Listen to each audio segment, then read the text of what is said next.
how does someone get started doing this? Because I see a lot of people thinking about it the same way you did, as well, just jump on this treadmill and go. Um, can you talk a little bit about that, your story, and then how does someone get started? Yeah, so I get home, I got these shoes on. I was like, I'm going to run a marathon today. Um, and I'm inconveniently sandwiched in between two gazelles on the treadmill. These guys are going 9 and 10 on the treadmill. They made it look effortlessly.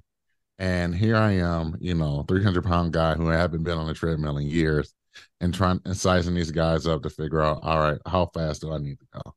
So I thought to myself, well, these guys is going 9 and 10. I can at least go 7. And next thing you know, 15 seconds later, I fell it. I fell off the treadmill. Um, Mortified, embarrassed because like the gazelles all on their pedestal, they just look down at me as they're still running. I just feel like they just look down on me like, "Hey, bro, are you all right?" Um, so I went home, tears in my eyes, embarrassed, and it's something about that, right? I have this tattoo on my right wrist, and I talk about this in the book. I have a tattoo that says "No struggle, no progress," which is a famous quote from Frederick Douglass.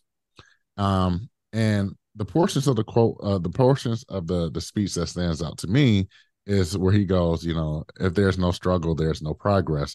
Men who favor freedom yet deprecate agitation is men who want crops without plowing the land.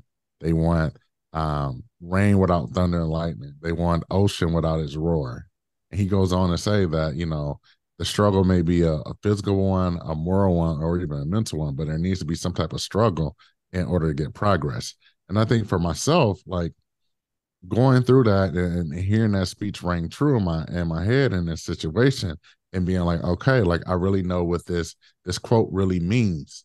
This really means that all right, I have to go through this struggle in order to figure out like what's on the other side.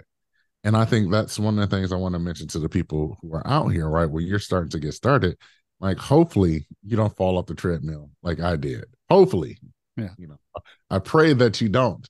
Um, but I think that when it comes to most individuals, when they do start out, they do what I call the terrible twos. They start out too fast, too soon, or do too much.